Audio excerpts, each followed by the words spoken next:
Bismillahirrahmanirrahim. Assalamualaikum warahmatullahi wabarakatuh.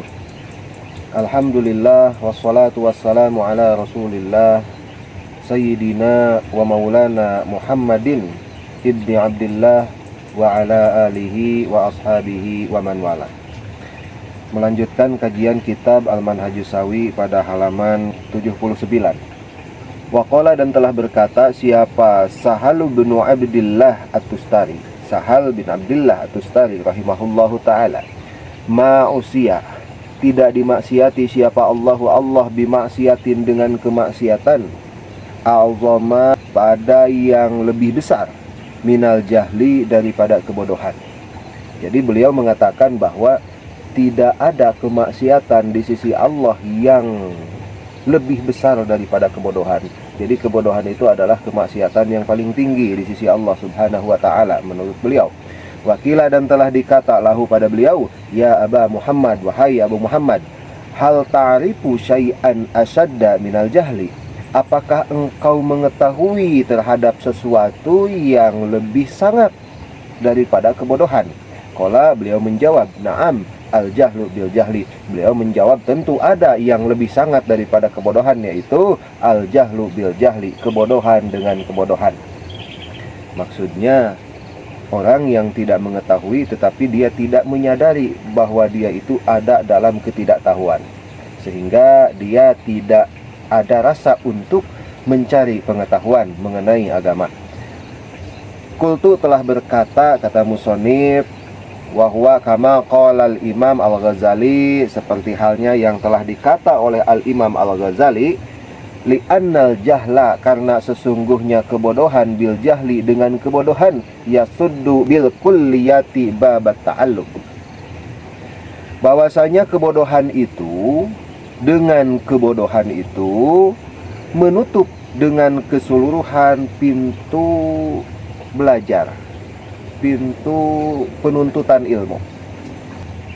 Waman, dan barang siapa yazunnu, menyangka, binafsihi, dengan diri orang tersebut, annahu, sesungguhnya orang tersebut, alimun, yaitu orang yang mengetahui, fakaifa yata'allam, maka bagaimana dia mencari pengetahuan. Jadi ketika orang yang sudah mempunyai sangkaan pada dirinya bahwa dirinya itu adalah orang yang berilmu, maka tidak ada celah baginya untuk mau mencari ilmu. Sedangkan mencari ilmu itu tidak ada batasannya. Wa kadzalika, dan begitu pula, afdalu, yang paling unggul atau paling utama, ma sesuatu, ma perkara, uti'a, ditaati siapa Allah bihi, dengan itu, ma al ilmu, yaitu ilmu. Jadi ilmu itu merupakan ketaatan yang paling utama. Ya, tadi disebutkan oleh Al-Imam Sahal bin Abdillah, beliau mengatakan bahwa kebodohan itu merupakan kemaksiatan yang paling a'zam, yang paling besar, yang paling agung di sisi Allah. Dan Imam Al-Ghazali, beliau mengatakan bahwa ilmu itu merupakan ketaatan yang paling afdal di sisi Allah subhanahu wa ta'ala. Wa ra'sul ilmi al-ilmu bil ilmi, dan pemimpinnya ilmu itu, kepala ilmunya itu ialah al-ilmu bil ilmi, ilmu dengan ilmu. Kama anna ra'sal jahli al-jahlu bil jahli, seperti halnya pemimpin kebodohan itu ialah kebodohan dengan kebodohan. Qala al-Khalil bin Ahmad rahimahullah. Di sini ada penjelasan yang lebih rinci. Qala al-Khalil bin Ahmad rahimahullah ta'ala. Al-Khalil bin Ahmad, beliau telah berkata, ar-rijalu arba'atun, orang-orang itu terbagi kepada 4 kategori. Rajulun yadri wa yadri annahu yadri. Yang pertama, golongan orang yang dia itu mengetahui dan dia itu tahu bahwa dia dalam keadaan mengetahui.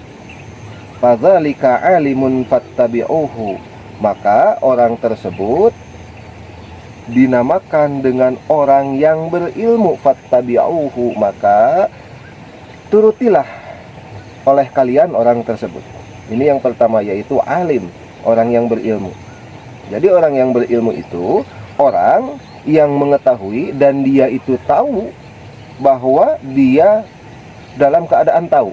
Jadi ketika dia melakukan amal ibadah, dia menyertakan ilmu pada amal tersebut. Ketika dia menjauhi maksiat, dia menyertakan ilmu pada pencegahan maksiat tersebut. Oleh karena itu, orang ini patut dan harus kita ikuti. Fadzalika alimun fattabi'uhu. Warajulun, dan golongan orang yang kedua itu yadri wala yadri annahu yadri. Yang kedua itu ada golongan orang yang dia itu mengetahui tetapi dia tidak tahu bahwa dia itu mengetahui. Fadzalika ghafilun, maka orang tersebut ialah orang yang lupa atau orang yang lalai. Fa'aikiduhu, maka bangunkanlah oleh kalian dia itu. Ya, jadi golongan yang kedua ini dia tahu tetapi dia tidak sadar bahwa dia dalam keadaan tahu. Inilah orang yang lalai atau orang yang lupa yang mesti kita bangunkan. Kemudian golongan yang ketiga yaitu warajulun la yadri wa yadri annahu la yadri fadzalika mustarsyidun fa'arsyiduhu. Golongan yang ketiga itu orang ini tidak mengetahui tetapi dia tahu bahwa dia dalam keadaan tidak tahu. Fadzalika mustarsyidun, maka orang ini yaitu orang yang membutuhkan bimbingan.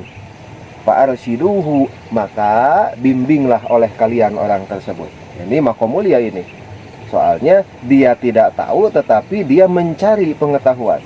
Dia tidak tahu tetapi dia sadar bahwa dalam keadaan tidak tahu. Kemudian dia mengoreksi hal-hal yang dilakukan yang tidak disertai dengan ilmu, kemudian dia mencari ilmunya.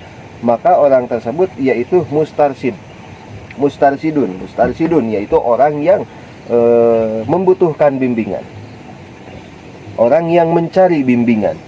Fa'arsyiduhu, maka bimbinglah oleh kalian orang tersebut. Yang terakhir, yang keempat, ini baru dikategorikan orang bodoh. Orang bodoh itu seperti apa? Warajulun la yadri wa la yadri annahu la yadri. Fadzalika jahilun farfuduhu. Orang yang tidak tahu wala yadri annahu la yadri, dan dia tidak tahu sesungguhnya dia itu tidak tahu. Jadi orangnya ini orang tidak tahu, tetapi dia tidak mengetahui atau tidak menyadari bahwa dia dalam keadaan tidak tahu. Sehingga apa yang dilakukan, sehingga apa yang diamalkan ini hanya sebatas perkiraan semata. Oleh karena itu, fadzalika jahilun farfuduhu, maka orang tersebut yaitu orang bodoh, farfuduhu, maka jauhilah oleh kalian. Jadi kesimpulannya, menurut Al-Khalil bin Ahmad, orang-orang dalam kategori keilmuan ini terbagi kepada 4 kategori. Yang pertama orang alim, yaitu orang yang mengetahui dan dia tahu bahwa dia itu tahu. Maka orang ini adalah orang alim yang patut dan mesti kita ikuti. Kemudian yang kedua, ada orang yang mengetahui tetapi dia tidak tahu bahwa dia mengetahui. Ini orang yang lalai atau orang yang lupa yang mesti kita bangunkan. Kemudian yang ketiga, ada orang yang tidak mengetahui dan dia tahu bahwa dia dalam keadaan tidak tahu. Maka orang ini adalah orang yang membutuhkan bimbingan yang mesti kita bimbing. Dan yang keempat, yaitu orang yang bodoh. Orang yang bodoh ini orang yang gimana? Orang yang tidak tahu, kemudian dia tidak mengetahui bahwa dia dalam keadaan tidak tahu. Maka ini yang digolongkan orang yang bodoh. Jadi tidak setiap orang yang tidak mempunyai ilmu itu dikategorikan orang bodoh. Orang bodoh menurut Al-Khalil bin Ahmad, ini yang dimaksud dengan kategori orang yang tidak tahu tetapi dia tidak sadar dalam keadaan tidak tahu dan dia tidak mau mencari pengetahuan. Itu baru dikategorikan orang bodoh.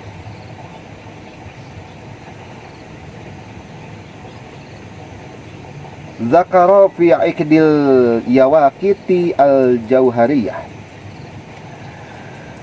telah menutur di dalam kitab Ikdil Yawaqitil Jauhariyah anis Syekhi Fadli bin Abdillah At-Tarimi annahu, sesungguhnya Syekh Fadli bin Abdillah, beliau berkata, Sa'altu, telah bertanya aku, kata Syekh Fadli bin Abdillah, kepada Syekh Muhammad bin Abi Bakri, halil ilmu awsa'u minal jahli awil jahlu awsa'u minal ilmi, apakah ilmu itu lebih luas daripada kebodohan, atau sebaliknya kebodohan lebih luas daripada ilmu? Jadi beliau bertanya kepada Syekh Muhammad,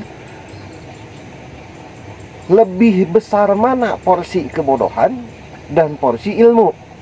Apakah porsi ilmu itu mengalahkan porsi kebodohan, atau sebaliknya porsi kebodohan mengalahkan porsi ilmu?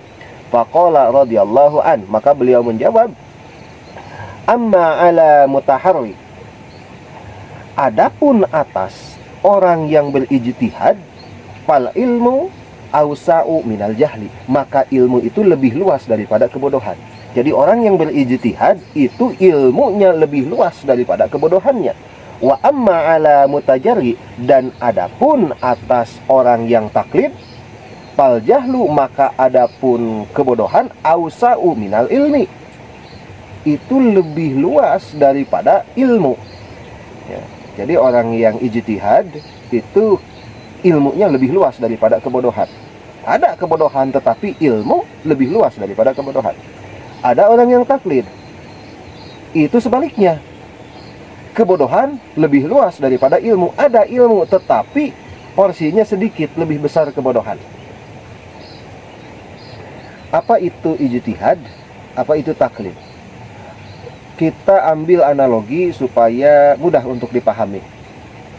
Ada 3 tingkatan dalam kategori kita beribadah. Yang pertama ada ijtihad. Kemudian di bawah ijtihad ada ittiba. Kemudian di bawah ittiba ada taklid. Analoginya seperti ini. Ketika contoh misalkan saya orang Garut, saya mempunyai tujuan ke Jakarta. Saya ingin berangkat ke Jakarta, tetapi saya tidak mempunyai kendaraan dan saya tidak tahu jalan. Maka saya ikut orang yang mempunyai kendaraan dan ikut orang yang tahu jalan. Itu taklid disebut. Jadi mengikuti orang lain dalam keadaan dia tidak tahu jalan dan dalam keadaan dia tidak mempunyai kendaraan, itu taklid. Saya naik saja bis umum, ya, mau sampai, mau tidak, mau celaka, mau selamat, itu tergantung yang membawa saya. Itu taklid. Kemudian tingkatan yang kedua yaitu ittiba. Ittiba itu seperti halnya saya ingin ke Jakarta misalkan.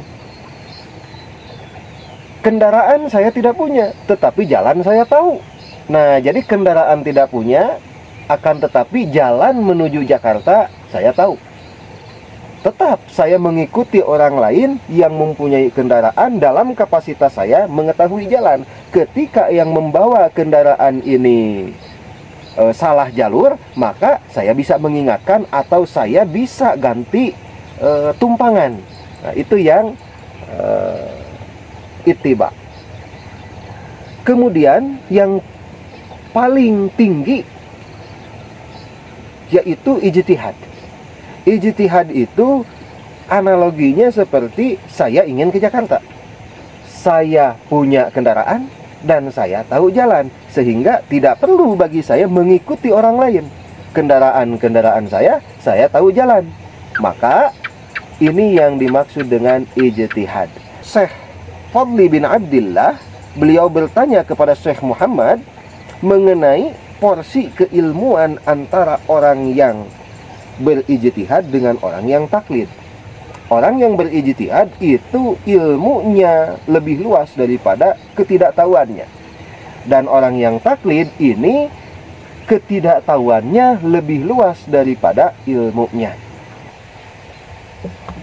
Mohon maaf bila ada kesalahan. Kesalahan itu datang dari kelemahan serta ketidaktahuan saya pribadi.